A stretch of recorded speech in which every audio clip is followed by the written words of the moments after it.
Good morning, everyone. Is there anyone here who is here for the first time? Welcome. My name is Nayaswami Bhavani, and this is Nayaswami Jayanti. We'll be doing service today. I wanted to start with some memories of my time at Ananda. This was back in the 1970s, latter part of the 1970s.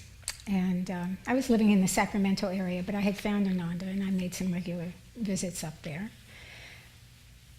And, in those days, it was very rustic, and people were living in tents and trailers and teepees and geodesic domes. But I remember there was so much joy. Everywhere you went, there was so much joy.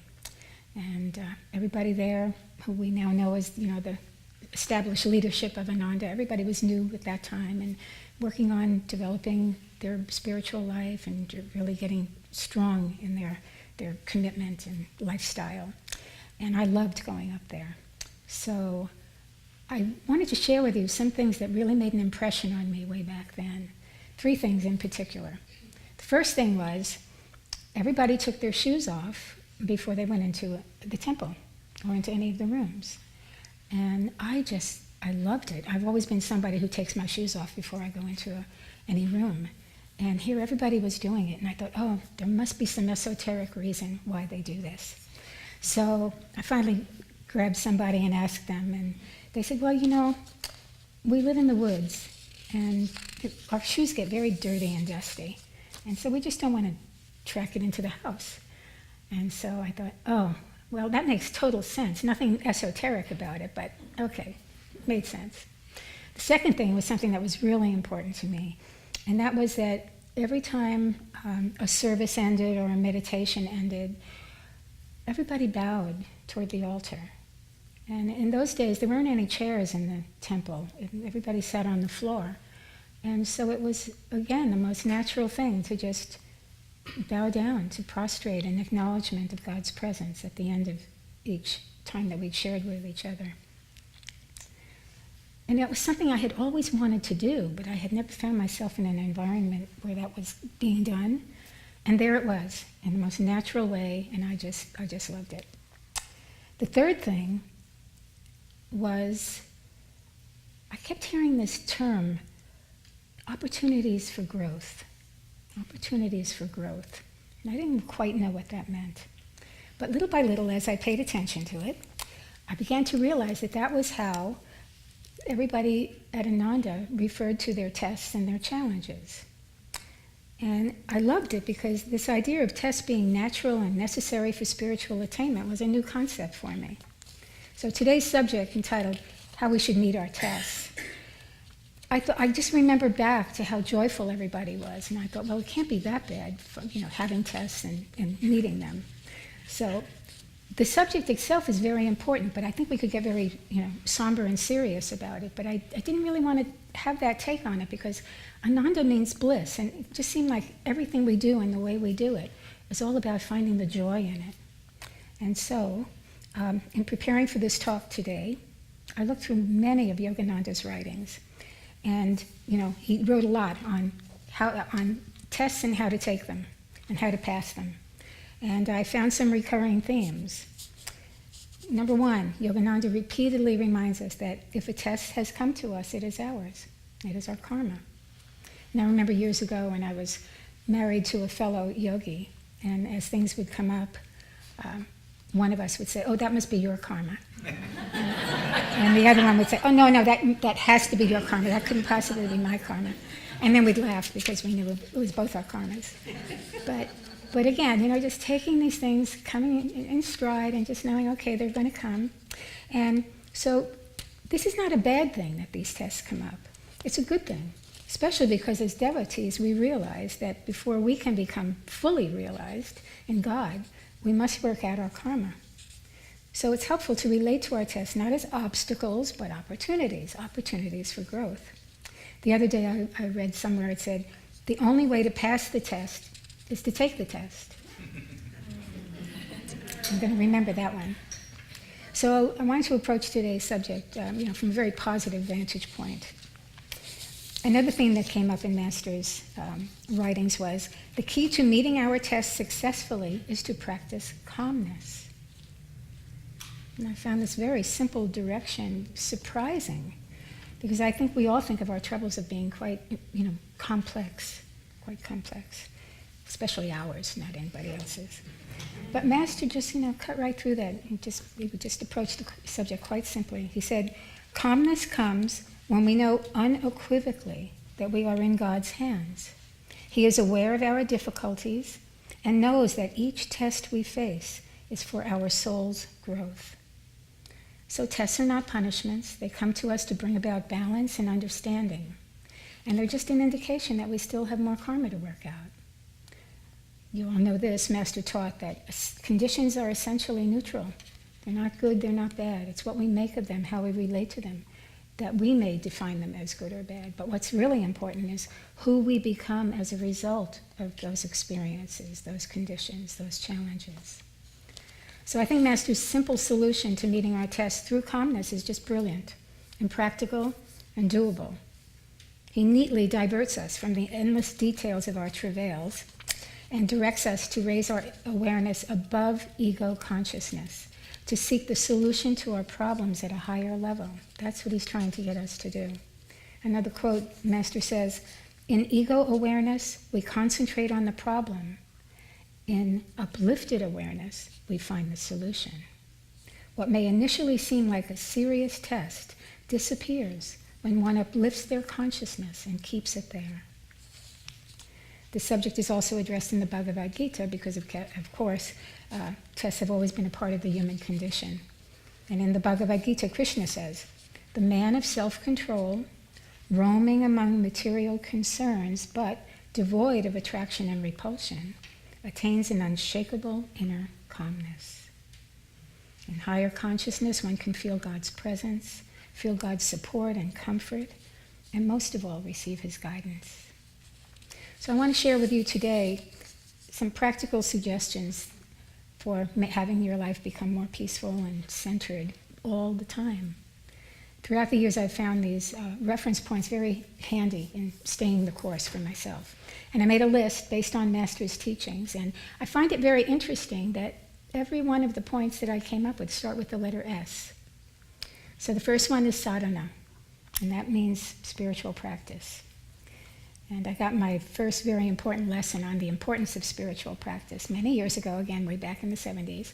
I had taken a class from one of the Ananda teachers at the time, and then on one of my visits after that, happened to see him, and we said hello. And so after we exchanged greetings, then he said, how are you? And I must have paused just a little bit too long before I said anything, because immediately he said to me, how's your sadhana? And I learned volumes in that moment, and I've never forgotten it, because he could tell if my sadhana had been, rip-roaring, I would have been, my answer would have been joyful and immediate and, all-enveloping in love and enthusiasm, and I paused too long. So, Henry David Thoreau is famous for this quote, most people lead lives of quiet desperation. And that's because this fundamental human need for connection goes unmet in most people. When we take the time to include spiritual practices in our daily life, we develop a relationship with something bigger than ourselves, and that helps us to face our challenges. That relationship acts as an anchor, keeps us strong. The specific practices might be meditation or other types of techniques that interiorize the consciousness. It might be an deep attunement to nature. It might be tuning ourselves to cultural things like music and art, dance, things like that. And it might also be just devotional practices such as chanting or prayer. Whatever it is, it needs to be in our life, and we need to have a regular practice. We need to do it on a regular basis. The second S is self-study. And this is the exploration of all aspects of who we are as an individual and as part of a greater reality. We learn through the mind, through the heart, through the intuition, as well as through our experiences. So our explorations might be academic, They might be scripture study, but they might also be psychological analysis. It might be astrological readings. Any way that we can find to get to know ourselves better, that's going to benefit us. Because when we really know ourselves, we make the right choices for ourselves. And when we don't make the right choices for ourselves, that often, those consequences of those choices often come back to haunt us, don't they? So if we get to know ourselves better and make the right choices in the beginning, again, leads to calmness, peaceful, centeredness. Third is silence. Third S is silence. And Master said, silence is the altar of spirit. And I think probably my favorite story from Swami Kriyananda's book, The Path, is about silence. He's describing his early years at Mount Washington, where Yogananda was training the monks. And Mount Washington is in Pasadena, around that general area in Los Angeles. But Yogananda had a retreat in this desert called 29 Palms. And Swami talks of times when he would bring some of the monks down there to spend some time with him, to maybe do some chores around the place, but basically just to kind of be in his vibration. And he said usually Master was very, very quiet in times that he was at the retreat. But he said one day there were several monks there, including him, and then all of a sudden the other monks kind of disappeared, and it was just him and Master. And he said, I didn't want to waste this opportunity, so I thought I should ask him something. And so he said, Master, what's the sound of Om? And Master went, and then he went back into silence. And he said, and he tried to ask him some other questions, and each time Master would respond and then go back into silence. And eventually he said something, well, how do you practice Om? Even though he already knew, but he was just trying to fill the space, you know. And so Master again took took the appropriate position for practicing the Om technique, and then relapsed, you know, went back into silence. And so Swamiji said that was one of his early lessons. And I love the way he finishes the story. He says, gradually, I learned to speak less and listen more to God's soundless whispers in my soul. And those are words that have just so touched me through the years. Gradually, I learned to speak less and listen more to God's soundless whispers in my soul. I remember when I went to my first silent retreat, it was all of 3 days, and I had a really hard time the first few hours, you know, because we're used to relating to people. If we're around a group of people, we're used to relating to them. And it was very hard. I wanted to peek around a corner and say, hi, every time I walked down the hall, you know. But I restrained myself. But after you get into it, after a day or two or three, and I know many of you, of course, have experienced silence and retreats of silence. But in the beginning, it's not so easy to do. It's only after we practice it or experience it that we realize how much energy we put out just in trying to verbalize. It takes a lot of energy. And I also began to realize that the quality of nonverbal communication between people was very, very deep and very strong and very complete, much more complete than trying to use words. And so again, through these experiences, through these teachings, I've learned to appreciate silence. I know I like music, but I love silence more. Seclusion is the fourth point. And here again, another wonderful quote from Henry David Thoreau. He said, I went to the woods to find out about life, so that at the end of life, I would not find that I had not lived. And you all know he went to Walden Pond and spent 2 years there. Well, when Yogananda came to America, he was in Boston, and he had a little retreat on the pond. You all remember that? So reminiscent of what Henry David Thoreau had done. This really important statement of Master's says, seclusion is the price of greatness. We live in a culture where everybody needs to be with everybody, and we don't know what to do when there's a quiet moment or we're alone. And yet, Master is saying we need that. We need time alone with ourselves, time alone with God. It's the only way we can digest our experiences, assimilate, our lessons, and think ahead to what we think about things, so that as conditions come to us, as we're faced with these opportunities for growth, we don't react, we act. Because we've already kind of thought things through. We know what we think about things and how we want to relate to them. So it's very, very, very helpful to spend some time alone. Years ago when I was teaching at the college, I often had to give them an assignment. And I often gave them an assignment on silence. It was a semester assignment. And they would come back to me after the first week or two and say, I don't know how to do this. I can't find silence. And many of them, had roommates and lived with their family. And so I usually would have to go over the thinking of behind the assignment again and again to kind of show them how they could maybe just take a walk, go sit on a park bench. I wanted them to do it for like once a week for 6 weeks or something like that, just to get the feel for it. And they all enjoyed the assignment because it was something brand new to them. Nobody had ever introduced the idea or asked them to experience it. So, seclusion is the price of greatness. Simplicity comes next. Yogananda used to encourage his students to distinguish between, as he put it, our necessary necessities and our unnecessary necessities. Our daily needs are actually quite minimal. Very, very minimal when you think about what you actually need to get from one day to the next. And then we put out all this energy and spend all this money trying to procure other things that we think are going to make us happy, when in fact we can do with very little. Life at Ananda proved a good lesson. When I was preparing to move up there, people were saying to me, well, the roads are not paved, and there's no indoor plumbing, and there's no hot running water. And I thought, yeah, gee, this is going to be a real challenge. And when I got up there, I found that I loved the fact that the roads were bumpy and full of holes. It was much more interesting driving. You just never know.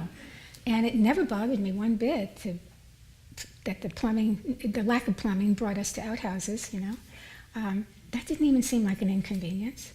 And how hard was it to heat some water? Things we think we cannot do without until we experience them. We go, oh, that wasn't a problem. Of course, other things we think we're just fine with, will surprise us and find that we're very attached to certain things. But that's what trying to live simply allows us to discover about ourselves. Having lived simply for a while, you can then live later on in a palatial estate and have lots of money and everything you need. And that's okay too. The important thing is that you know that should you, for whatever reason, not have those things again, you still would be a happy, content, centered person. That's the lesson of simplicity. Selfless service is the next one.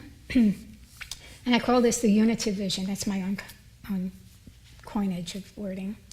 It's the letting go of an egocentric point of view while moving toward a sense of unity with all that is. Swami Kriyananda always encouraged us to develop the ability to relate to other people's realities. It's the only way we can help them. It's the only way we can really have an interaction, a meaningful interaction with them. In selfless service, we forget ourselves and we learn to think of others. And then the final point is satsang, which means fellowship with like-minded people. And we all know, so many of us, how valuable it is to be around people for whom we don't have to explain ourselves to each other, how much we can support each other, how we can remind each other of the teachings over and over again as different things happen. Just be there for each other. And also, being with people of like mind help us to get through the dry periods, and we all go through those. Times when we might be feeling a little bit down, somebody else is feeling up and can help us. And we recognize that in each other, and we're here to help each other. I've often thought I don't want to be the person who sees the spiritual goal ahead and just goes, watch out, and let me at it. Instead, I'd rather go a little bit slower, but say, come on, let's all go. Let's all get there together. So the other thing about having satsang with people is often, very practical again, we can offer each other very realistic and relevant advice because we've been there. Nobody knows better than the devotee how what that path looks like and what challenges may arise and what to do with it. So here we have the 7 S's: sadhana, self-study; silence, seclusion; simplicity, selfless service; and satsang. And let's remember that the key to a happy life, a calm life, is not one that is freer of opportunities for growth, but one in which, thanks to Master, we have the tools that are necessary to navigate our karmic tests successfully. Calmness is the fruit of the practice. Every test we pass brings us one step closer to the goal. And let us hurry home.